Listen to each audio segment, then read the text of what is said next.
এই জাতিকে যদি বুঝাতে পারি, এই জাতি দেখেছো, অভ্যুত্থান দেখেছো, বিপ্লব দেখেছো, গণ অভ্যুত্থান দেখেছো, 90 থেকে কত অভ্যুত্থান দেখেছো, তোমাদের ভাগ্যের পরিবর্তন হয় না।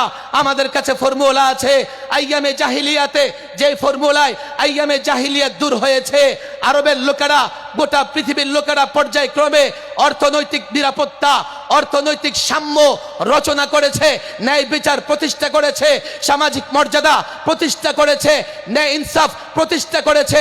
সেই ফর্মুলা আমাদের কাছে আছে, সেটা হচ্ছে ইসলাম, কোরআন এবং সুন্নাহ। জাতিকে যদি যৌক্তিক জায়গা থেকে, জাতিকে যদি বাস্তবতার জায়গা থেকে, জাতিকে যদি প্রয়োজনে বিজ্ঞান দিয়ে জাতিকে বুঝাতে পারো ইসলাম বেস্ট, ইসলাম বেস্ট, ইসলাম বিজয়ী ধর্ম, ইসলাম সাম্যের ধর্ম, অন্য কোন ধর্ম মতবাদ সাম্য প্রতিষ্ঠা করতে পারবে না। জাতিকে যদি বুঝাতে পারো ইসলাম ন্যায়ের ধর্ম, ইসলাম ইনসাফের ধর্ম, আল্লাহর কসম ইসলাম সুন্দরের ধর্ম, ইসলাম সৌন্দর্যের ধর্ম, এই জাতি যদি তোমাদের নেতৃত্ব মেনে নেয়, লড়াই করতে হবে না, এক ফোঁটা রক্ত দিতে হবে না। তোমরা যদি ক্ষুদ্র নেতৃত্ব তৈরি করতে পারো, বরিশাল বিভাগীয় নেতৃত্ব তৈরি হয়, জেলার নেতৃত্ব তৈরি হয়, থানায় আলেমদের নেতৃত্ব তৈরি হয়, ওয়ার্ডে আলেমদের নেতৃত্ব তৈরি হয়, গ্রামে আলেমদের নেতৃত্ব তৈরি হয়। আলেমরা যুবকদের সঙ্গে নিয়া, আলেমরা মুসল্লিদের সঙ্গে দিয়া, ছাত্রদের সঙ্গে দিয়া ঘোষণা করে দেবে, আজ থেকে বাংলাদেশ ইমারতে ইসলামিয়া, আজ থেকে বাংলাদেশ কোরআন সুন্নাহয় চলবে। আল্লাহর কসম তোমাদের মোকাবেলা করতে পারে এমন তাগুত শক্তি পৃথিবীতে নাই।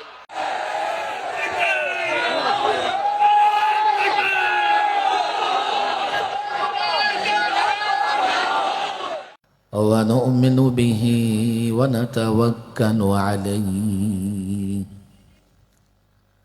ونعوذ بالله من شرور أنفسنا ومن سيئات أعمالنا من يهده الله فلا مضل له ومن يضلله فلا هادي له ونشهد أن لا إله إلا الله وحده لا شريك له ونشهد أن محمدا عبده ورسوله أما بعد فأعوذ بالله من الشيطان الرجيم بسم الله الرحمن الرحيم إن الدين عند الله الإسلام صدق الله مولانا العظيم وصدق رسوله النبي الكريم ونحن على ذلك من الشاهدين والشاكرين والحمد لله رب العالمين বরিশাল বিভাগীয় কওমি মাদ্রাসা সংগঠনের উদ্যোগে আয়োজিত কওমি মাদ্রাসা ঐক্য পরিষদ, বিভাগীয় কওমি মাদ্রাসা ঐক্য পরিষদের উদ্যোগে আয়োজিত আন্তর্জাতিক ইসলামী মহাসম্মেলনে উপস্থিত মুআজ্জাজ মুকাররম মুহতারাম উলামায়ে কেরাম, দেশ বিদেশ থেকে আগত মেহমান বৃন্দ, বিশেষ করে মঞ্চে আমার পাশে যিনি বসা বরিশালের মুরব্বী, ওলামাদের মুরব্বী, অনেক আগে থেকেই সংগ্রামী বিপ্লবী একজন মানুষ হিসেবে আমরা তাকে চিনি।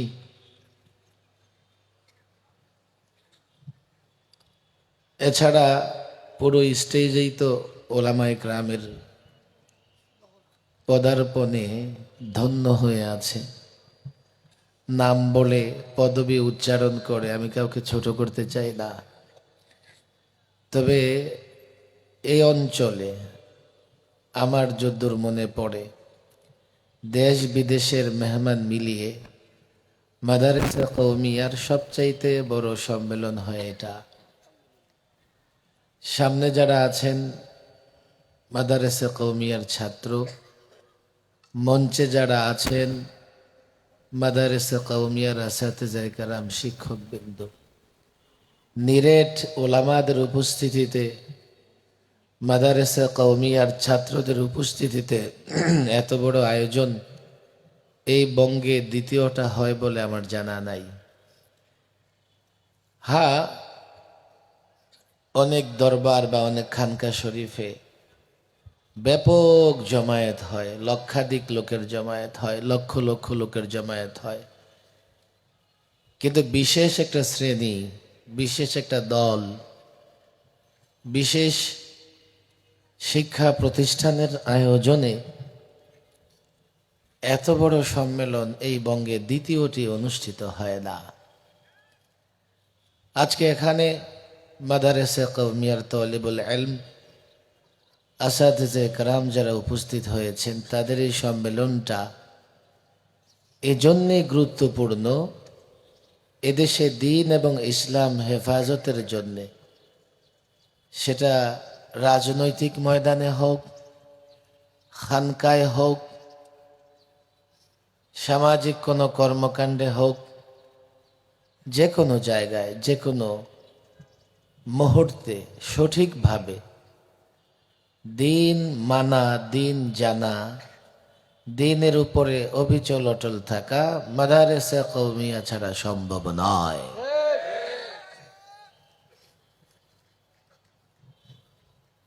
যেহেতু মাগরিব পর্যন্ত আমার সময়, আমি আশা করছি সম্মানিত ওলামায়ে কেরাম আমাকে স্বাধীনভাবে ওই পর্যন্ত কথা বলার সুযোগ দিবেন। সময় যেহেতু দিয়ে দিয়েছেন, সময়ের সাহস থাকলে কথা বলা নিরাপদ। কিছু বিষয় এমন আছে দু চারটা শব্দ দিয়ে বোঝানো যায় না, একটু দীর্ঘ কথা, লম্বা কথা বলা লাগে।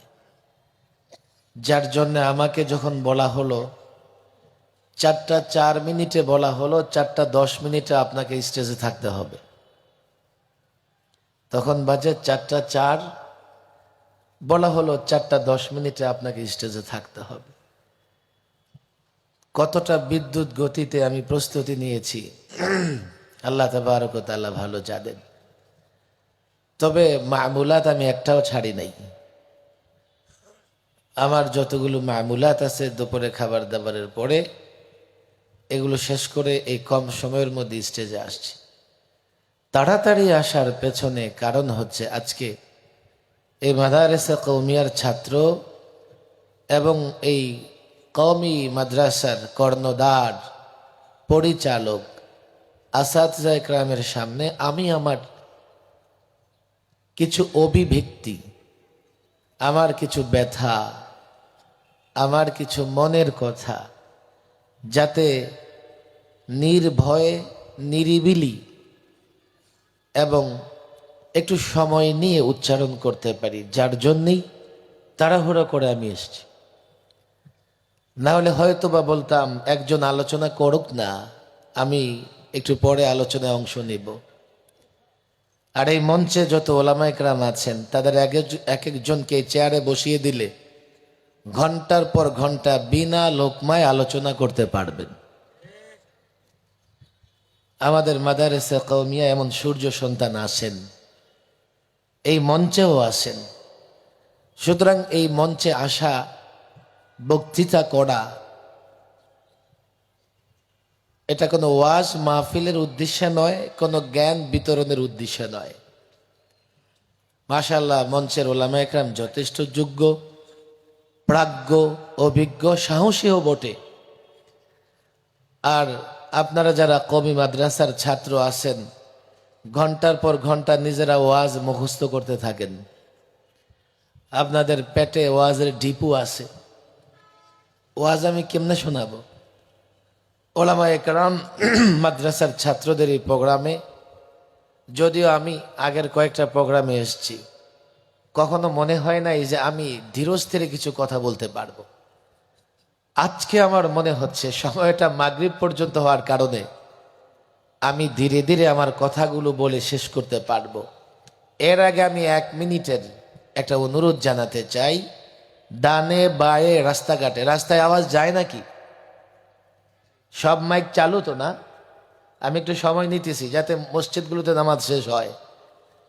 ডানে বামে রাস্তাঘাটে মাদ্রাসার ছাত্র আমরা যে যেখানে দাঁড়িয়ে আছি দ্রুত চলে আসি।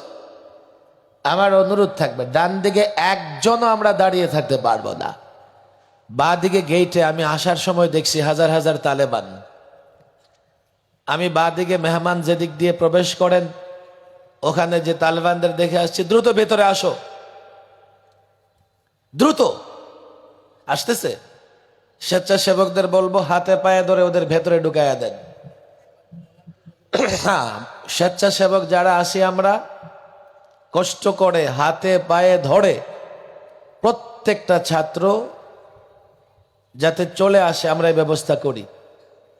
হাতে পায়ে ধরে যদি না আসে কোলে করে নিয়ে আসেন। আসতেছে মুরব্বীদেরকে আপনারা যথাযথ সম্মান দেন, আমার বেয়াদবি মাফ করবেন।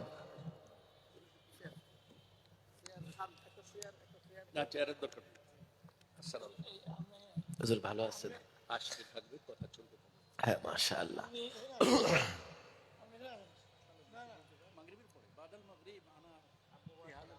মাশাআল্লাহ, মাগরিব পর্যন্ত আপনার ক্ষমতা আছে। আল্লাহ, বড় আশ্চর্যের বিষয় হচ্ছে যে এটাই আমাদের সৌন্দর্য। আমি একটা ছোট মানুষ কথা বলতেছি, মুরব্বীরা আল্লাহ মাফ করেন, আমি মুরব্বীদের কাছে মাযরাত পেশ করতেছি। আমি এই মুরব্বীদের সামনে আমি সবক শোনানোর নিয়তে, আর যারা আমার প্রজন্মের মানে 50-50-এর আশেপাশে যাদের বয়স, তাদের সঙ্গে তাকরারের নিয়তে, আর ছাত্রদেরকে সবক, সিস্টেমই এটা। আমরা কারো কাছ থেকে সবক দেই, আবার কাউকে সবক দেই, কারোর সঙ্গে তাকরার করি, সময় কাটাই, মত বিনিময় করি। মুরব্বীদের আমি সবক শোনাতে চাই, ওনারা আমার কথাগুলো শুনবেন, প্রয়োজনে আমাকে পরামর্শ দেবেন। আর 50-এর আশেপাশে যাদের বয়স, অর্থাৎ 25 থেকে 27 বৎসরের মধ্যে যারা ফারেগ হইছেন, আপনারা আমার সাথী। আমি 25 বৎসরের শিক্ষক, আপনাদের কাছে তাকরারের নিয়তে।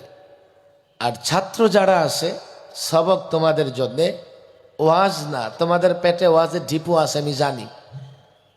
আর এই অঞ্চলের ছাত্ররাও বড় বড় বক্তা।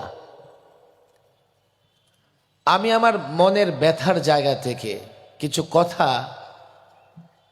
আলেমদের সমীপে তুলে ধরতে চাই। আমার জীবনে নানা পর্যায়ে অভিজ্ঞতার কিছু বিষয় আছে।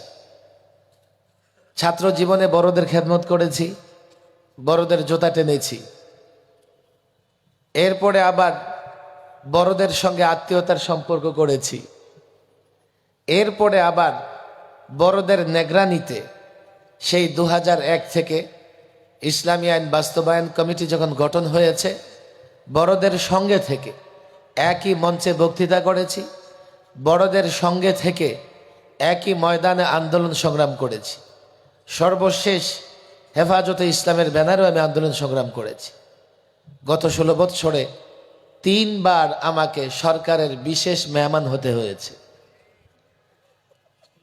এই যে 21-এ গ্রেফতার করে আমাকে 1.5 মাস ভিভিআইপি মর্যাদা দিয়া 1.5 মাস রিমান্ডে রেখেছে। আমি একটা সময় জানতে পারলাম বাহিরের লোকজন মনে করতেছে যে আমারে বাংলাদেশে রাখে নাই, আমারে ইন্ডিয়া পাচার করে দিছে। এইভাবে জেলখানার ভেতরের মানুষ থেকেও, বন্দি থেকেও আমাকে বিচ্ছিন্ন করে রেখেছে। বাহিরের লোকজন জানতো না আমি কোথায় ছিলাম। জেল জীবনে অনেক অর্জন আছে, অনেক অর্জন আছে। ওলামাদের অর্জনের শেষ নাই জেল জীবনে। সবচাইতে বড় কথা যেটা আমি বলি, জেলখানা ওলামাদের জন্য জেলখানা নয়, এবাদতখানা। আমি মাঝে মধ্যে চিন্তায় পড়ে যাই যে এখন জেলখানা ইমামতি কে করে। আমরা জেলখানায় যাওয়ার পরে লোকেরা বলে, হুজুর অনেক দিন ধরে আলেমরা আসে না, একটা মাসালা জিজ্ঞেস করব। জিজ্ঞেস করতে পারে না, আপনারা আসছেন ভালো, আমাদের নামাজ পড়ান, ইমামতি করেন, আমাদের একটু পরামর্শ দেন। আমি 25 বছর ধরে আসি, আরেকজন বলতেছে হুজুর আমি 20 বছর ধরে আসি। এটার একটা আবার ক্যাটাগরি আছে, ওখানে যে যত সময় লাগাবে দাওয়াত ও তাবলীগের মতো, তার মূল্য তত বেশি।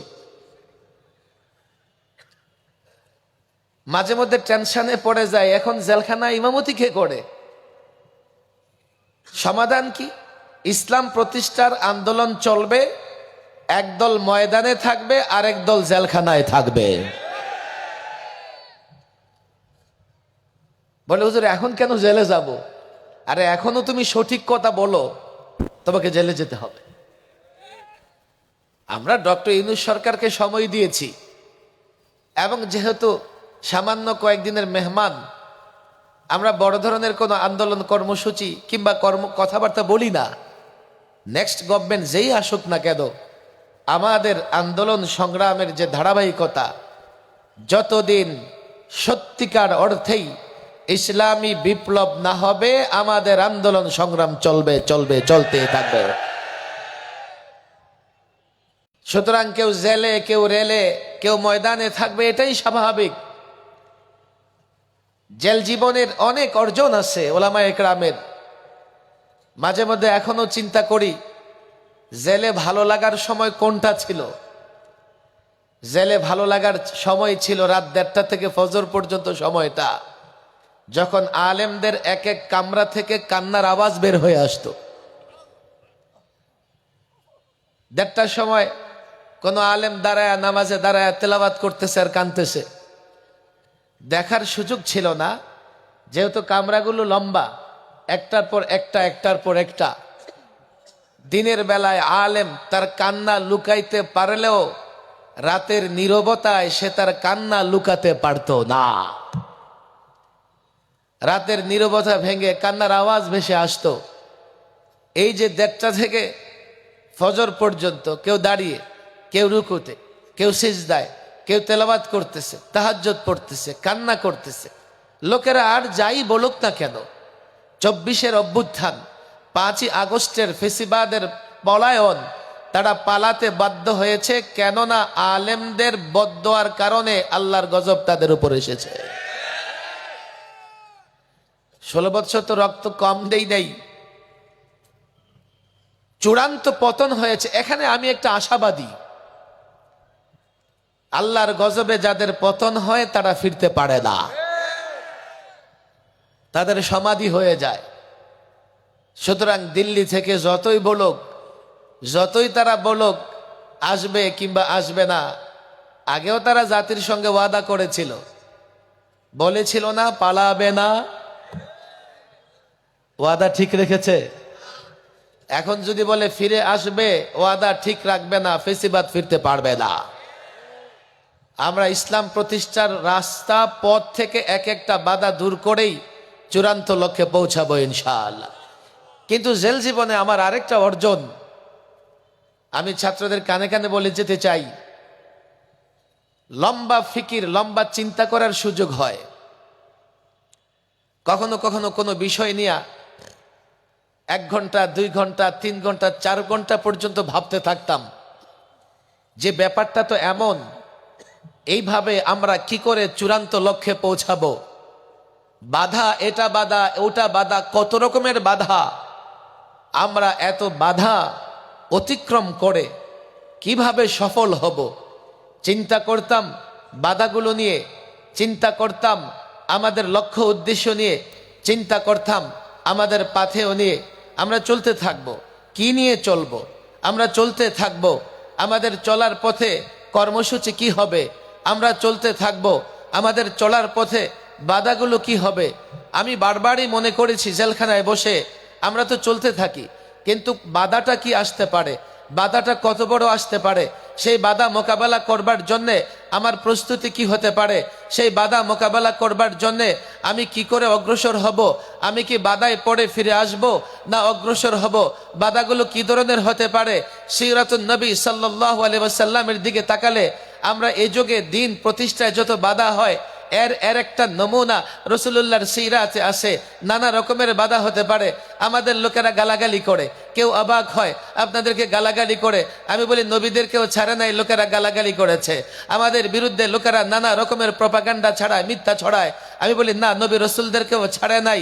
আমাদের বিরুদ্ধে মানুষ ষড়যন্ত্র করে, আমাদের হত্যা করবার জন্য ষড়যন্ত্র করে, আমাদের রক্ত প্রবাহিত করবার জন্য ষড়যন্ত্র করে, জেল জুলুম, এটা তো স্বাভাবিক। এই বাধাগুলো আসবে।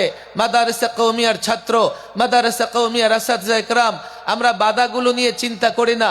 ফলে ইমানের আন্দোলন নিয়ে যেখানে বাধা সেখানে থেমে যাই। আবার কোনো মুস্তাহাব কিংবা কোনো মুবাহ আন্দোলন নিয়ে, পরিবেশের আন্দোলন নিয়ে, গাছপালার আন্দোলন নিয়েও আমরা থেমে যাই। অথচ আমাদের এই আন্দোলন সংগ্রামের পথ ঘাটগুলো ঠিকঠাক মতো জানাশোনা থাকা দরকার ছিল, আমাদের সিদ্ধান্ত নেবার দরকার ছিল। কেউ আমাকে গালি দিয়েছে, আমি প্রতিবাদ করেছি, বাধা হবে, আমি দাঁড়িয়ে যাব, সামনে অগ্রসর হব না। কিন্তু 54 বছরের বাংলাদেশে আমার কাছে বারবার মনে হয়েছে আমরা একটা মেডিসিন ব্যবহার করি, মিছিল মিটিংয়ের মেডিসিন। আমার ইমান চলে যায়, একটা মিছিল করে ঘরে ফিরে আসি। আমি রাজনৈতিক কর্মসূচি পালন করতে গিয়া একটা মিছিল করে ঘরে ফিরে আসি। যার জন্য হচ্ছে কি 54 বছরে আমরা আমাদের লক্ষ্যে ধীরে ধীরে অগ্রসর হতে পারছি না। আগে বাধাগুলো ঠিক করতে হবে, আগে আমার লক্ষ্য উদ্দেশ্য ঠিক করতে হবে। আমার লক্ষ্য উদ্দেশ্য যদি হয় কুফর শিরিক ধ্বংস করে তাওহীদ একত্ববাদ রিসালাত প্রতিষ্ঠা করা, আমি সংগ্রামের জন্য প্রস্তুতি নেব, এমন প্রস্তুতি নেব বাধা যেখানে আসুক, যে ধরনের বাধাই আসুক, যেখান থেকে বাধা আসুক না কেন, আমি যখন সিদ্ধান্ত নিয়ে লড়াইয়ের ময়দানে অবতীর্ণ হব, হযরত আবু বকর সিদ্দিক রাদিয়াল্লাহু তাআলা আনহুর সে কথা আমার মেধায়, আমার মস্তিষ্কে থাকবে। আয়ান কুসুদ্দিন ওয়াদা হাই, বাংলাদেশে আল্লাহর নবীর চরিত্র নিয়ে সিনেমা খেলা হবে, কটূক্তি করা হবে, কোরআন সুন্নাহ প্রতিষ্ঠায় বাধা দেওয়া হবে, এদেশে আল্লাহর নবীর সাহাবীদের নিয়ে সমালোচনা করা হবে। আমি একটা মিছিল করে মিটিং করে ঘরে ফিরে আসব, হবে না। যেখান থেকে যারা ইসলামের মূলে কুঠারাঘাত করবে, আমি হয়তো বাঁচবো, আমি হয়তো মরবো, আমি হয়তো বাঁচবো, না হয় মরবো। ইসলাম বিদ্বেষী চক্রের সমাপ্তি ছাড়া আমি ঘরে ফিরবো না।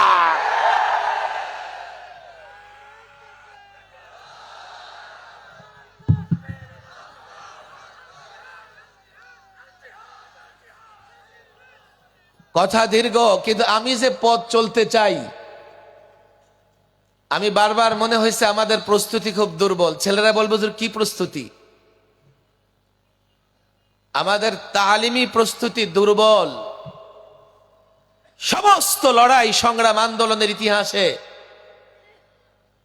যদি তার পেছনে তালিম তরবিয়ত না থাকে, সে লড়াই ইসলামের নামে হোক, সমাজতন্ত্রের নামে হোক, সেকুলারদের নামে হোক, সেই সংগঠন কিংবা সেই দল, সেই গোষ্ঠী চূড়ান্ত লক্ষ্যে পৌঁছাতে পারবে না। আর সেটা যদি ইসলামের নামে হয় কিন্তু এর পেছনে তালিম কিংবা তরবিয়ত না থাকে, সেটা মদিনার ইসলাম হবে না, সেটা ভিন্ন কোনো ইসলাম হতে পারে। আমাদের মৌলিক জায়গাটা আমি দুর্বলতা অনুভব করছি। আমি জানি না, আমার এটা ব্যক্তিগত অভিমত, আমি আলেমদের কাছে মাযরাত পেশ করতেছি। আমার কাছে মনে হয়েছে আমাদের চূড়ান্ত লক্ষ্যে পৌঁছার জন্যে ইসলামকে ব্যক্তি জীবন, সমাজ জীবন, রাষ্ট্র জীবনে সর্বত্র ইসলামের সুফল পেতে হলে, ইসলামকে প্রতিষ্ঠা করতে হলে, ইসলামকে বিজয়ী করতে হলে, ইসলাম তো বিজয়ী আছেই, ইসলাম বিজয়ী ধর্ম, অর্থাৎ ইসলামের বিজয়ের সঙ্গে নিজেকে বিজয়ী করতে হলে, ইসলামের বিজয়ের ধারায় নিজেকে দাঁড় করাতে চাইলে আমাদের প্রথমে ইসলাম সম্পর্কে, টোটাল কমপ্লিট ইসলাম সম্পর্কে একটা ধারণা, একটা ইলম বা একটা তালিমি চিন্তা ভাবনা থাকতে হবে। যেহেতু আলেমরা আমাকে সময় দিয়েছে, আমি মনে করি যে আলেমরা আমার কথায় নারাজ হবেন না, কিন্তু আমি কিছু কথা আমার ব্যথার জায়গা থেকে বলি। আমি আকাবির আসলাফদের জোতা টানার বরকতে একটা সময় মাদারেসে কওমিয়ায় পড়েই একটা ছেলে প্রত্যেকটা বিষয়ে যথাযথভাবে জ্ঞান অর্জন করতে পেরেছে। আমাদের আকাবির আসলাফরা এত বড় বড় ব্যক্তিত্ব হয়েছেন এই মাদারেসে কওমিয়ায় পড়ে, এই দর্শে নিজামের সিলেবাস পড়ে। কেউ বলবে হুজুর এখন এই সিলেবাস যথেষ্ট না, আপনি পরিবর্তন করেন, অভিযোগের শেষ নাই। কেউ বলবে যে এখন শিক্ষক নাই, শিক্ষক ব্যবস্থা করেন। কেউ বলবে যে না, মাদ্রাসার অবকাঠামো ঠিক নাই, মাদ্রাসার অবকাঠামো উন্নত করেন, তাহলে এখান থেকেও আগেরকার আকাবির আসলাফদের মতো রিজাল এবং ব্যক্তিত্ব তৈরি হবে। হতে পারে, নানা জনের নানা প্রস্তাব থাকতে পারে। আমার কাছে মনে হয়েছে এই যুগে এসে আমরা আমাদের আকাবির আসলাফদের দেখেছি কোনো বিষয় নিয়ে যখন আন্দোলন সংগ্রাম করেছে। আমি ঠিক কত সালে এখানে বরিশালে সর্বপ্রথম এসছি আমার মনে নাই, 2001 কিংবা 2 হবে। মঈনুদ্দিন চিশতি রহিমাহুল্লাহর নামে একটা প্রতিষ্ঠান আছে না এখানে, খাজা মঈনুদ্দিন মাদ্রাসা, মাশাআল্লাহ। আমার মনে হয় এটা প্রথমবার আসা, যেখানে আমি বরিশালের কিবারে ওলামা, আকাবিরে ওলামা সকলকে সেই ইসলামিয়ান বাস্তবায়ন কমিটির প্রোগ্রামে আমি দেখেছি। আমি উদাহরণটা এই জন্যই টানছি, আগেরকার কোনো বিষয় নিয়ে আন্দোলন সংগ্রামে শুধুমাত্র আমাদের বড়রা জেলা পর্যায়ে সফর করতেন, করে করে বলতেন বিষয়টা তো এমন, এটা নিয়ে আমাদের কথা বলতে হবে। যেহেতু তখন রিজাল ছিল, যেহেতু তখন যোগ্য আলেমরা ছিলেন, একটা ঘোষণার পরে সে আন্দোলন সংগ্রাম যথাযথ অগ্রসর হয়েছে এবং চূড়ান্তভাবে সফলতাও আসছে। এখন বাস্তবতা বুঝার জন্যে আমাকে বড় কোনো শিক্ষিত হওয়ার দরকার নাই, সামাজিক যোগাযোগ মাধ্যমের দিকে তাকালেই বোঝা যায় যে আমার এই যুগের ছেলেরা কতটা পণ্ডিত, কতটা পণ্ডিত আর কতটা ওরা বুঝে। আমি মনে করি সামাজিক যোগাযোগ মাধ্যম এটা ওপেন করে দিয়েছে। আমার তখন মনে হয় আমরা যতই কোনো বিষয় নিয়ে অগ্রসর হবার চেষ্টা করি, যেহেতু আমরা যেভাবে বুঝেছি মাঠে ময়দানে ছাত্র ওলামা একরাম সেভাবে বুঝতেছে না, এই আন্দোলন একটা পর্যায়ে যাবে, থেমে যাবে, চূড়ান্ত লক্ষ্যে পৌঁছবে না। বলবেন হুজুর আপনি কি বলতে চান? দেখেন, একটা সময় দর্শে নিজামি দাওরা হাদিস পর্যন্ত পড়েই মুফতি, মুহাদ্দিস, মুফাসসির হয়ে গেছে। আলাদা করে দারুল ইফতার দরকার ছিল না। দাওরা ফারেক হয়ে যিনি ফতুয়ার কাজে নিযুক্ত থাকতেন উনি মুফতি সাহেব ছিলেন। যিনি তাফসির শাস্ত্র নিয়ে ব্যস্ত থাকতেন তো ওলামা একরাম তাকে মুফাসসির বলতেন। যিনি হাদিস নিয়ে গবেষণা করতেন ওনাকে মুহাদ্দিস বলা হতো। এখন আলাদা করে তাখাসসুসাত পড়া লাগে। তাখাসসুসাত পড়ে কিসমুল হাদিসে কেউ পড়লে ওনাকে লোকেরা মুহাদ্দিস মনে করে, দারুল ইফতায় কেউ পড়ে ওনাকে কেউ মুফতি মনে করে, আবার যখন তাফসির নিয়ে পড়ে তো ওনাকে কেউ মুফাসসির মনে করে। তাহলে বোঝা গেল এই যে অতিরিক্ত ক্লাস, অতিরিক্ত সবক, এটা প্রয়োজন হয়েছে। দর্শে নিজামের দাওরায় পর্যন্ত পড়ে, যেহেতু এখন আওয়ারেজাত অনেক হয়ে গেছে, অনেক বাধা হয়ে গেছে, নানা জায়গায় সময় দিতে হয়, দৈনিক 2-4 ঘন্টা তো মিস্টার মোবাইলকেই সময় দেওয়া লাগে। কথা ঠিক না বে ঠিক? আওয়ারেজাতের কারণে ছেলেরা পুরোপুরি সময় দিতে পারে না, ফলে হুজুরা বৎসর বাড়ায় দিছে। মুফতি হইবার চাও আলাদা 2 বছর পড়ো, মুহাদ্দিস হইবার চাও আলাদা 2 বছর পড়ো, মুফাসসির হইতে চাও, আদিব হইতে চাও আলাদা করে পড়ো। একটা সময় হয়তো বা ওই দারুল ইফতায় পড়ো মুফতি হবে না, ওই কিসমুল হাদিসে পড়ো মুহাদ্দিস হবে না। আরো ব্যস্ততার কারণে শিক্ষক ছাত্র ব্যস্ত হয়ে যাবে। তখন আমরা নতুন একটা চ্যালেঞ্জের মুখোমুখি হব। সেই চ্যালেঞ্জ সেই জামানার আলেমরা মোকাবেলা করবে। আজকে আমার কাছে মনে হয়েছে এই আমাদের ভেতরে ইলমি তানাজুলের কারণে, আমাদের পরিস্থিতি পরিবেশের কারণে, আমাদের মশগুলিয়তের কারণে নতুন করে ফিকির করে আমাদের সামনে এক বাক্যে ইসলামের একটা রূপরেখা, ইসলামের একটা মানচিত্র, ইসলামের একটা মেপ এ জাতির প্রত্যেকটা ছাত্র, প্রত্যেকটা ওস্তাদের সামনে থাকা দরকার। আমি ওলামাদের কাছে মাযরাত পেশ করতেছি, আমি জেল জীবনে এই চিন্তাটা শুধু 21 থেকে 23 করেছি এমন না। প্রথমবার যখন আমি মেহমান হই 2011-তে, প্রথমবার বলতে ফেসিবাদের 16 বছরের প্রথমবার, ছাত্র জীবনে আমার মেহমান হওয়া লাগছে। আর 11 থেকে এরপরে 13, 14, 21, 22, 23 তো আমারই সবার আগে মেহমান বানাইছে। আমার কাছে মনে হয়েছে আমাদের তালিমি কিছু অপূর্ণতা আছে। আমাদের দর্শে অপূর্ণতা নাই, আমাদের আসাদে একরাম অপূর্ণ তাও না, আমাদের সিলেবাস অপূর্ণ তাও না। এই সিলেবাস থেকে তালিমি যতটা অর্জন করা দরকার ছিল এ যুগের ছাত্ররা ততটা অর্জন করে নিজেকে তৈরি করতে পারতেছে না। যার জন্যে দ্বীনের কোন বিষয়টাকে কতটা গুরুত্ব দিতে হবে, কোনটার জন্যে কতটা মেহনত করতে হবে, কোনটার জন্যে কি পরিমাণ অগ্রসর হতে হবে। আমি তো আজকাল দেখছি একটা সাধারণ বিষয় নিয়ে অনেক ছেলেরা জীবন দিয়ে দিবে অবস্থা হয়ে যায়। আবার অনেক গুরুত্বপূর্ণ বিষয় আছে তা নিয়ে তারা কোনো চিন্তা করে না। আবার অনেক গুরুত্বপূর্ণ বিষয় নিয়ে আমরা হঠকারী সিদ্ধান্ত নেই। হঠকারী সিদ্ধান্ত মানে হলো আমি জানি আমি লাফ দিয়ে বরিশালের সমুদ্র পার হতে পারবো না, নদী পার হতে পারবো না, লাফ দিয়ে আবার নিচে কিনারায় পড়ে যেয়ে পার হতে পারি না। আমার লক্ষ্য যেটা হবে সেই লক্ষ্যে পৌঁছার জন্যে আমার যে প্রস্তুতি দরকার সেই প্রস্তুতি না নিয়ে সেই লক্ষ্যে রওনা হয়ে যাওয়া, এটা হঠকারিতা ছাড়া কিছুই না। আমাদের দীর্ঘমেয়াদী প্ল্যান থাকা দরকার, আমাদের স্বল্প মেয়াদী প্ল্যান থাকা দরকার, আমাদের মধ্যমেয়াদী প্ল্যান থাকা দরকার, যেগুলো আমাদের একাডেমিক শিক্ষা জীবন থেকেই সেই প্ল্যানগুলো আমাদের মাথায় থাকা দরকার। আমি আজকে যেটা বলি, ইসলাম সম্পর্কে আমাদের ধারণা, একটা সময় আমি মুফতি আমিন রহমাউল্লাহকে শুনতাম বলতে, আল্লামা মুফতি আমিন রহমাউল্লাহ বাংলাদেশের একজন মুজাদ্দিদ, আল্লামা শামসুল হক ফরিদপুর রহমাউল্লাহর বরাত দিয়ে উদ্ধৃতি দিয়ে একাধিকবার হুজুর বলেছেন যে ইসলামটা আমাদের সামনে পুরোপুরি নাই।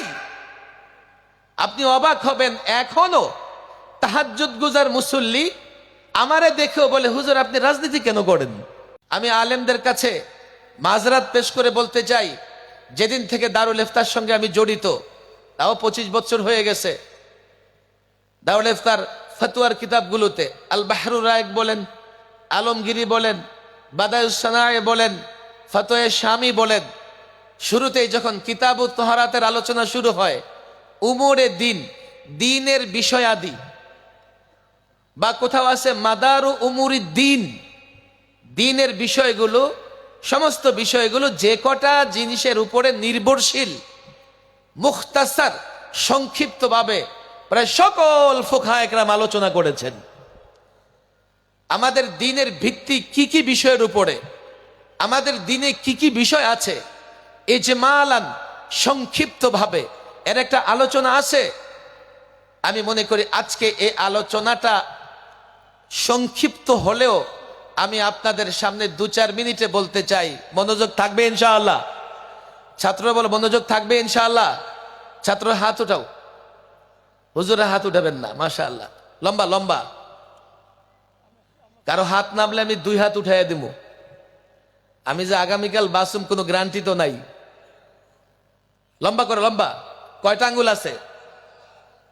হ্যাঁ, বৃদ্ধাঙ্গুলি তৈরি করো। দ্বীনের বিষয়গুলো ফুকাহায়ে কেরাম 5 ভাগে ভাগ করেছেন। কয় ভাগে? আরো জোরে, কয় ভাগে? আরো জোরে, কয় ভাগে? হুজুর উঠেন না, আপনি ছাত্র। দ্বীনের বিষয়গুলো কয় ভাগে বিভক্ত? আমি রেফারেন্স দিয়ে দিচ্ছি, কিতাব তোরা খুললেই ফতোয়ার কিতাবগুলোতে পাবেন।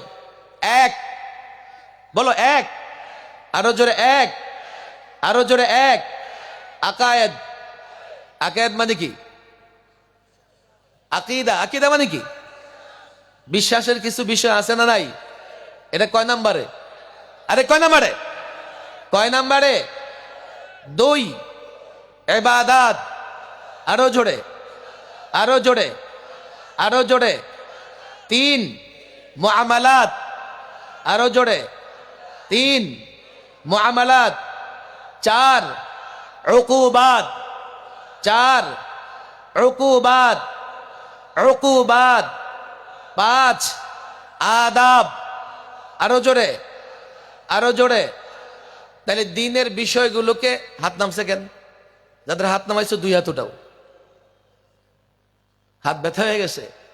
আচ্ছা, হাত পরিবর্তন করো। দিনের বিষয়গুলো ফোকাহায়ে কেরাম মৌলিক ভাবে কয় ভাগে ভাগ করেছে? আরো জোরে, কয় ভাগে? 1 নাম্বার কি? আকায়েদ। 1 নাম্বার কি? 2 নাম্বার আকায়েদ কি জিনিস? আমানতু বিল্লাহি ওয়া মালাইকাতিহি ওয়া কুতুবিহি ওয়া রুসুলিহি ওয়াল ইয়াউমিল আখির। আছে না নাই? আরে জানি কি জানি না? আকায়েদের মৌলিক বিষয় আছে না নাই? 2 ইবাদত। ইবাদত আমরা বুঝি না? ইবাদত মৌলিকভাবে 5 প্রকার। কয় প্রকার? আরো জোরে, কয় প্রকার বলো? নামাজ, রোজা, হজ, যাকাত, জিহাদ। নামাজ, রোজা, হজ, যাকাত, জিহাদ, এগুলো সব মৌলিক ইবাদত। এগুলো কি? এগুলো কি? তাহলে কয়টা গেল? 2টা। কয়টা গেল? আকায়েদ এবং ইবাদত। 3 মুআমালাত, লেনদেন। লেনদেন, লেনদেন নাই ইসলামে? ক্রয় বিক্রয় ইসলামে নাই? আমানত ইসলামে নাই? তেজ্য সম্পত্তি বন্টনের নীতি ইসলামে নাই? মুখাসামাতের সমাধান ইসলামে নাই? আরে আছে না নাই? লেনদেন ইসলামে আছে না নাই? না লেনদেন হবে পশ্চিমা নীতিতে, ক্রয় বিক্রয় হবে পশ্চিমা নীতিতে, ব্যবসা বাণিজ্য হবে সুদের নীতিতে। ইসলামে আছে না নাই? আরে ইসলামে আছে না নাই? 4 উকুবাত। উকুবাত, বিচার ব্যবস্থা। একটু রেস্ট নাও, আমার হাত ব্যথা হয়ে গেছে। বিচার ব্যবস্থা ইসলামে নাই। আল্লাহু আকবার। আমি এই চোখ দিয়ে মুফতি আমিন রাহিমাহুল্লাহকে একাধিকবার দেখছি, এই কান দিয়ে শুনছি। ওয়ামান লাম ইয়াহকুম বিমা আনজালাল্লাহ ওয়ামান লাম ইয়াহকুম বিমা আনজালাল্লাহ ফাউলাইকা হুমুল কাফিরুন ফাউলাইকা হুমুল ফাসিকুন ফাউলাইকা হুমুজ জালিমুন। এই আয়াত তেলাওয়াত করে হুজুর বলতেন কি, আমার ঈমান আছে কিনা সন্দেহ হয়। ওয়ামান লাম ইয়াহকুম বিমা আনজালাল্লাহ, আল্লাহর বিধান অনুযায়ী ফয়সালা না করলে, যদি ফয়সালা করে না এই জন্য যে সে আল্লাহর বিধানে বিশ্বাসই করে না, ফাউলাইকা হুমুল কাফিরুন। কথা ঠিক না বেঠিক? বিশ্বাস করে আল্লাহর বিধান আছে, বিচার ব্যবস্থা আল্লাহ দিয়েছেন, কিন্তু সে মনে করে এটা তো চলে না, এটা দিয়া হয় না, এই সেই, ফাসিকুন, কবিরা গুনাহ করতেছে। আর ন্যায় বিচার যাই বলো, জালিমুন, প্রচলিত বিচার ব্যবস্থায় কোনোদিন ইনসাফ সম্ভব না। প্রচলিত বিচার ব্যবস্থা জুলুম, জুলুম, জুলুম। মাশাআল্লাহ, তোমরা তো বুঝে গেছো। কেউ বলবে হুজুর বিচার কি আমরা করি, আমরা কি কাজী, সুতরাং আমাদের ঈমান নিরাপদ।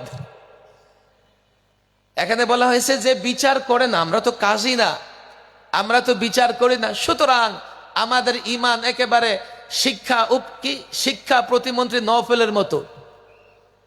আমাদের ঈমান কোনোদিন যাবে না। আরে বেঈমান, তোমার ঈমান থাকলে তো যাবে। বক্তৃতায় বলতেছে, ইসকনের প্রোগ্রামে গিয়া বক্তৃতায় বলতেছে তার ঈমান কোনোদিন যাবে না। ঈমান থাকলে তো যাবে। আমাদের ঈমান যাবে না, আমরা বিচার করি না, বিষয়টা এমন নয়। ফালা ওয়া রাব্বিক লা ইউমিনুনা হাত্তা ইউহাক্কিমুকা ফীমা শাজারা বাইনাহুম। ফালা ওয়া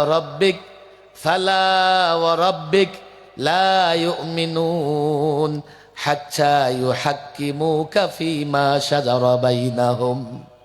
আল্লাহর কসম, আপনার রবের কসম, সে মুমিন হতে পারবে না যতক্ষণ আপনি নবীকে বিচারক মানবে। প্রচলিত আদালতে বিচার নিয়ে গেলে আমরা রাসূলুল্লাহর বিচারক মানি? রাসূলুল্লাহর বিচার ব্যবস্থা আছে? বিচার ব্যবস্থা বাস্তবতায় তো নাই, আমাদের তালিমেও নাই। আল্লাহ মাফ করুন, তাহরিক একটু পরে করেন। আগে বিচার ব্যবস্থা ফরজ একটা ব্যবস্থা, আমাদের ছাত্র শিক্ষকদের তালিমে আছে কিনা আমি এটা জানতে চাই। আমরা কিতাবুল কাজী পড়ি, কিতাবুল কাজা পড়াই, কিন্তু বর্তমান সময়ে ইসলামী বিচার ব্যবস্থা আমি কি করে অ্যাপ্লাই করব, কি করে ইসলামী বিচার ব্যবস্থা চলতে পারে, এটার তালিম এখন আমাদের ভেতরে নাই। এটা আমাদের দুর্ভাগ্য। 5 নাম্বার বলছি আদাব। আদাবের 1 নাম্বার বিষয় হচ্ছে আখলাক। মাশাআল্লাহ, বরিশাল পীর মুরিদের এলাকা, আখলাক সম্পর্কে আমরা কম বেশি বুঝি। আখলাকে বাতেনা, আখলাকে হাসানা হোক আর সাইয়া হোক, সৎ চরিত্র অসৎ চরিত্র যা আমাদের বাতেনের সঙ্গে সম্পৃক্ত। অনেকে মনে করে হুজুর রুমাল দেন, ধরলাম মুরিদ হয়ে গেলাম, বাতেন দুরুস্ত হয়ে গেছে। আবার কেউ মনে করে দরকার নাই পীর মুরিদির।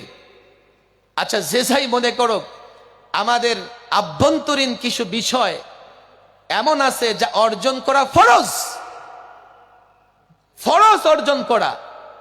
আবার আমাদের বাতিনি কিছু বিষয় আছে এমন যা বর্জন করা ফরজ, যা ভেতরে আসলে হারাম, এমন কি সুরের গোস্তের চাইতেও হারাম।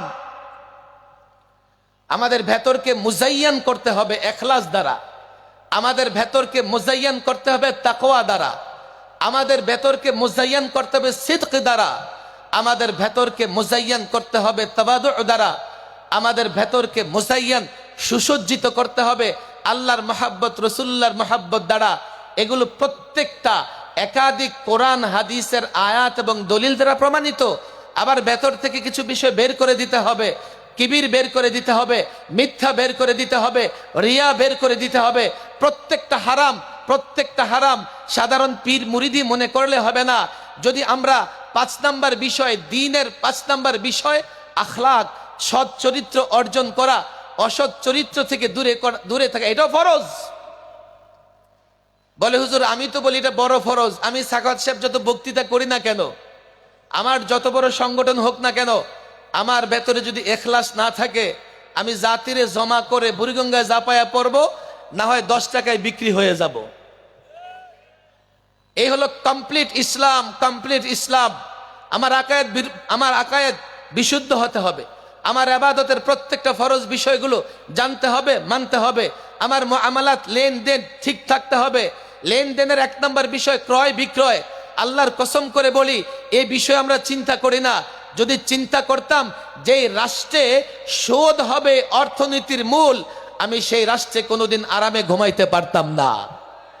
কেন? ওয়াদারু মা বাকিয়া মিনার রিবা, সুদ ছাড়ো, সুদ ছাড়ো। আল্লাহ বলছেন ফাইন লাম তাফআলু, যদি সুদ না ছাড়ো, ফাযানু বিহারবিন মিনাল্লাহি ওয়া রাসূলিহি, আল্লাহ আল্লাহর রাসূলের পক্ষ থেকে যুদ্ধের ঘোষণা শুনে নাও। যে জাতি সুদি লেনদেনের উপরে নির্ভর করে, সুদি ব্যাংকিং ব্যবস্থার উপরে নির্ভর করে, সুদ ব্যবস্থা অর্থনীতি গড়ে তোলে, সেই জাতি আল্লাহর রহমত কেমনে আশা করবে? অথচ সেই জাতির বিরুদ্ধে আল্লাহর রাসূল যুদ্ধ ঘোষণা করে রেখেছে। আমাদের তালিম থেকে বিষয়গুলো চলে যাচ্ছে। আমার কাছে মনে হয়েছে আমরা যে আজকে ইসলাম প্রতিষ্ঠার জন্য উদ্বুদ্ধ হই না, আগ্রহী হই না, আমরা এর প্রয়োজনটা বুঝি না। আমাদের তালিমে দুর্বল হওয়ার কারণে আমরা এর প্রয়োজন বুঝি না। আমাদের হোঁচট খাওয়ার পেছনে এটাও একটা কারণ, আমাদের তালিম নরবরে, তালিম দুর্বল। আমাদের বাধাগ্রস্ত হলে ফিরে আসার পেছনে এটাও একটা কারণ, আমরা পূর্ণাঙ্গ দিনের তালিম আমাদের সামনে রাখি না। আমি মাদারেসে কওমিয়ার ছাত্রদের বলবো, তোমাদের কাছে নাহুর চার্ট আছে, সরফের চার্ট আছে, তোমরা আবওয়াবের চার্ট বানায়া রেখে দিয়েছো। প্রত্যেকটা বাব যদি তোমাদের সামনে না থাকে তো সিগার বিশুদ্ধ উচ্চারণ করতে পারবা না। তোমরা নাহুর সাজারা বানায়া, ম্যাপ বানায় রেখে দিয়েছো। কেন? যদি একটা আমেল তুমি না জানো, এবারও ঠিকঠাক মতো পড়তে পারবা না। কিন্তু আজ থেকে প্রতিজ্ঞা করো, ওয়াদা করো, ইসলামের একটা সাজারা বানাবা, ইসলামের একটা ম্যাপ বানাবা, যেখানে তুমি জানবা এটা ইসলাম, এটা ইসলাম, এটা ইসলাম, এটা ইসলাম, এটা ইসলাম। জানার চেষ্টা করবা, তুমি চিন্তা করবা, অনুধাবন করবা, এটা যে ইসলাম আমি কি জানি, এটা যে ফরজ আমি কি জানি, এটা যে অপরিহার্য আমি কি জানি। এইভাবে ইসলামটাকে আমাদের সামনে রাখার দরকার আছে না নাই? যদি ইসলামকে সামনে রাখতে পারো, পরিষ্কার বলে যাই, যদি ইসলামকে মনে প্রাণে ধারণ করতে পারো, পরিষ্কার বলে যাই, আজকে ইসলামের নামে স্লোগান দিয়ে আমরা শক্তিশালী হই না। আজকে 250 কোটি মুসলমান 1.5 কোটি ইহুদির বিরুদ্ধে লড়াই করতে পারে না, অথচ আল ইসলামু ইয়ালু, আল ইসলামু ইয়ালু, আল ইসলামু ইয়ালু ওয়ালা ইউলা, ওয়ালা ইউলা। ইসলাম বিজয়ের ধর্ম। ইসলাম যখন ধারণ করেছে 313 জন হাজারের বিরুদ্ধে লড়াই করে বিজয়ী হয়েছে। ইসলাম যখন ধারণ করেছে মদিনার মুসলমানেরা মদিনা হেফাজত করেছে। খন্দকে কাফের বেঈমান নেটু বাহিনী পরাজিত হয়েছে। খাইবারে মুসলমান বিজয়ী হয়েছে। রোমানদের সঙ্গে যুদ্ধে, হুনাইনের যুদ্ধে মুসলমান বিজয় হয়েছে। ইতিহাস পুরনো। আমি ভারতের ইতিহাস বলতে চাই।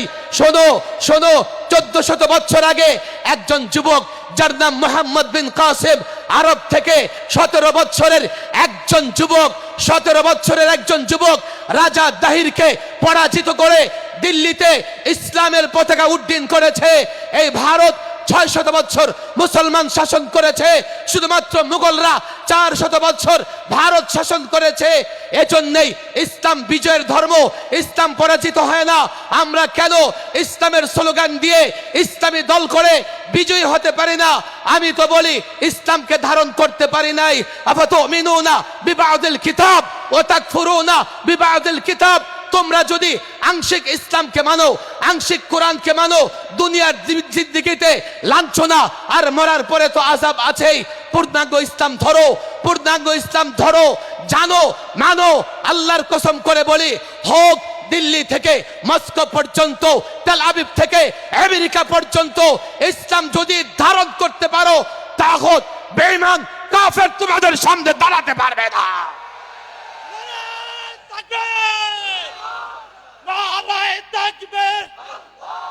হাফিজ হুজুরের হাতিয়ার, সাইকুল হাদিসের হাতিয়ার, মুফতি আমিরের হাতিয়ার, ফজলুল করিমের হাতিয়ার। নারায়ে তাকবীর। আমি অনুরোধ করি, দলে দলে বিভক্ত হওয়ার আগে হোমওয়ার্ক করেন। আমার যদি সোলজার তৈরি থাকে, হয়তোবা একজন লিডারশিপ আসবে ইনশাআল্লাহ, যার নেতৃত্বে এই সিপাহী সৈনিকেরা লড়াই করবে। সিপাহী যদি তৈরি না থাকে, লিডারশিপের নেতৃত্বে যতই যোগ্য লিডারশিপ আসুক, দেখা যাবে সিপাহীরা ওই লিডারশিপের নেতৃত্বে। কেননা আজকে আমরা নেতার গুণাবলী কিছু নিজেরা ঠিক করে দিয়েছি যে এই গুণাবলী হলে উনি যোগ্য নেতৃত্ব, অথচ শরীয়ত যা নেতার নেতৃত্বের জন্য গুণাবলী ঠিক করে দিয়েছে এগুলো অজানা। আফসোস, আমরা যারা অহংকার করি, গর্ব করি, মাদারেসা কওমিয়া ইলম এবং আমলের সমন্বয় করে চলে, একটু চোখ কান খুলে দেখো। মাদারেসা কওমিয়াকে পেছনে ফেলে আরেক দল ইউনিভার্সিটি, এই সেই সব জায়গায় নিজেদের ওই আদর্শটাই বাস্তবায়ন করার জন্য বিজয়ী হচ্ছে। তোমরা যে ফখর করো, রাতের বেলায় বালিশে মাথা রেখে একটু চিন্তা করো, সত্যিকার অর্থেই তোমার আদর্শ কবে বিজয়ী হবে? আংশিক ট্রিটমেন্টে রোগী সুস্থ হয় না, আংশিক ট্রিটমেন্ট দিয়া রোগী সুস্থ হয় না। এ জাতির সংস্কার মেরামত দেখলাম তো, আমি নিজে সংবিধান সংস্কার নিয়ে কাজ করেছি, আমি নিজে জাতীয় ঐক্যমতে কাজ করেছি, আমি জুলাই সনদে স্বাক্ষরও করেছি, কিন্তু আমি হতাশ। যেই বাংলাদেশ গড়বার জন্য একটা সংস্কার দরকার ছিল, সেই সংস্কার আমরা করতে পারি নাই। কেন করতে পারলেন না? আরে আমি বাড়িওয়ালা, আমি নিজেই জানি না আমি বাড়িওয়ালা। তোমরা যে দেশটার মালিক তোমরাই জানো না। বাড়িওয়ালা খাড়াই রইছে, রাইটিস্ট ডানপন্থী এসে বলে বাড়ি আমার, আমি মেরামত করব। আবার লেফটিস্ট বামপন্থীরা এসে বলে না, বাড়ি আমাদের। বাংলাদেশটা মুসলমানদের, ইসলামের কারণে বাংলাদেশ পেয়েছি আমরা। সাহস আছে, হিম্মত আছে, বলতে পারবো। ইতিহাস তো জানো না, দলিল হারাই ফেলছো, এখন মালিকানা দাবি করার সাহস তোমাদের নাই। 47-এ এই ভূখণ্ড আমরা পেয়েছি ইসলামের কারণে। এই ভূখণ্ড পেয়েছি, এই ভূখণ্ডে আমরা কোরআন সুন্নাহ প্রতিষ্ঠিত করব। সুতরাং এই ভূখণ্ড রাষ্ট্র, রাষ্ট্রনীতি, যত সংস্কার হয় কোরআন সুন্নাহর বাইরে হতে পারবে না। তোমরা যেহেতু ভুলে গেছো, কেউ বলে নো, আমেরিকার চিন্তায় রাষ্ট্র মেরামত হবে, কেউ বলে ভারতের সেকুলারিজমের আদলে রাষ্ট্র মেরামত হবে, কেউ বলে নো সমাজতন্ত্র, কেউ ডেমোক্রেসি, কেউ সোশ্যালিজমের চিন্তা দিয়া তোমার বাড়ি তোমার রাষ্ট্র মেরামত করতে চায়, তোমার খবর নাই। 47 এই ভূখণ্ড বাই চয়েস আমাদের আকাবির আসলাফরা, মুসলিম নেতৃত্বরা আলাদা করে এই ভূখণ্ড চয়েস করেছেন, পছন্দ করেছেন, যাতে এই ভূখণ্ডে তারা কোরআন সুন্নাহ প্রতিষ্ঠা করতে পারেন। তারা আমাদেরকে দিল না কোরআন সুন্নাহ অনুযায়ী সংস্কার করতে, কেউ রাইটিস্ট কেউ লেফটিস্ট। আমি বলি এই সংস্কার জাতিকে হতাশ করবে। এই সংস্কার দিয়া কখনো জাতির ভাগ্যের পরিবর্তন হবে না। 9 থেকে 6 হবে, 6 থেকে 9 হবে, জাতির ভাগ্যের পরিবর্তন হবে না। তারা আমার কথা শোনে নাই, তারা বুঝেও নাই। আমি আলেম ওলামা ছাত্র জনতাকে বলি, 24-এ আমরাও রক্ত দিয়েছি, 92 জন মাদারেসা কওমিয়ার ছাত্র রক্ত দিয়েছে।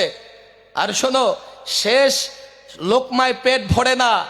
16 বৎসর আমরা যেই পরিমাণে রক্ত দিয়েছি, তোমরা এই পরিমাণে চোখের পানিও ফেলতে পারো নাই। শেষ বিন্দুতে পাথর ছিদ্র হয় না, শেষ লোকমায় পেট ভরে না। কিন্তু আমাদের দুর্ভাগ্য, চূড়ান্ত বিজয়ের পেছনে আমরা আমাদের ফর্মুলা কাজে লাগাতে পারি নাই। আমি ওপেন বলে যাই, আমরাও চেয়েছি 16 বৎসরে স্বৈরাচারের পতন ঘটিয়ে আমরা একটা ন্যায় এবং ইনসাফের রাষ্ট্র ব্যবস্থা কায়েম করব। এ জাতি আমাদের সঙ্গ দেয় নাই। আমরা 16 বছর অনেক পরীক্ষা দিয়েছি, আপোষ করি নাই। সর্বশেষ ছাত্র জনতা সম্মিলিত নেতৃত্বে পরিবর্তন এসেছে, কিন্তু পরিবর্তনের পরে এই রাষ্ট্র মেরামত কেমনে হবে সেই সিদ্ধান্ত আমরা নিতে পারি নাই। ফলে এই জাতি এখন সংস্কার যা হচ্ছে, বড় ধরনের কোনো সংস্কারও না, বড় ধরনের কোনো পরিবর্তন আসবে না। কিন্তু আমি আশা রাখি এই 24-এর আন্দোলন, 24-এর গণ অভ্যুত্থান থেকে আমি বিশ্বাস করি এই ভূখণ্ডে একটা গণ অভ্যুত্থানের মাধ্যমে ইসলাম আসবে। এই ভূখণ্ডে জনগণের বিপ্লবের মাধ্যমেই ইসলাম আসবে। কিন্তু অতীতের ভুল আর করলে চলবে না। বিপ্লবের আগে, অভ্যুত্থানের আগে ফর্মুলা ঠিক করতে হবে। রাষ্ট্র কি দিয়ে মেরামত হবে, রাষ্ট্র কি দিয়ে সংস্কার হবে, রাষ্ট্র কি দিয়ে চলবে। আমরা যদি অভ্যুত্থানের আগে সিদ্ধান্ত নিতে পারি, আমরা যদি ফয়সালা করতে পারি, রাষ্ট্রে অভ্যুত্থান হবে, জনগণের বিপ্লব হবে, জনগণের সরকার আসবে। জনগণের সরকার আসার পরে এই রাষ্ট্র মেরামত হবে, সংস্কার হবে।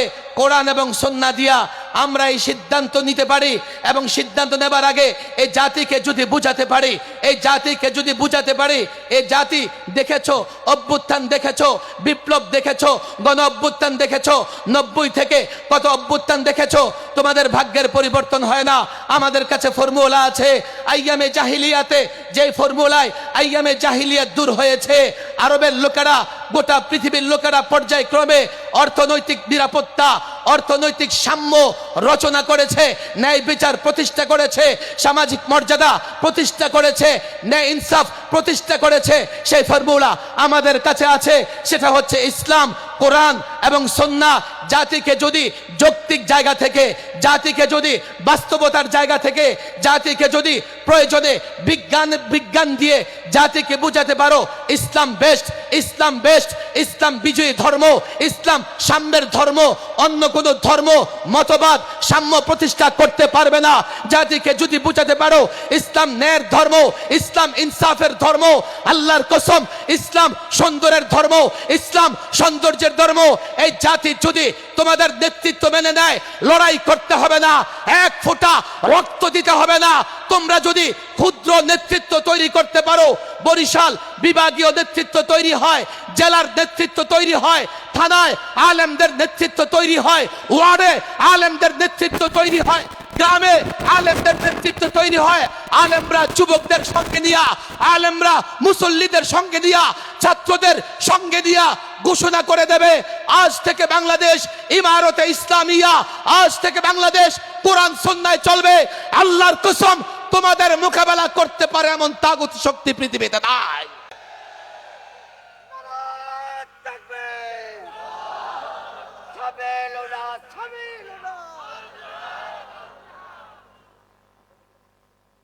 নামাজের সময় হয়ে গেছে।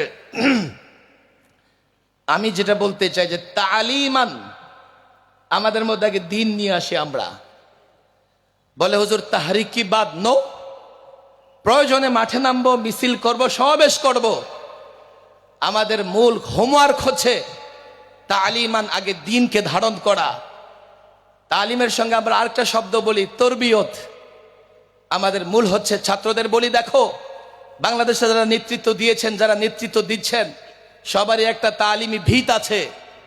শুধু জোরে বক্তৃতা করলেই কেউ নেতা হয়ে যায় না। আমাদের তালিম তরবিয়ত মজবুত করতে হবে।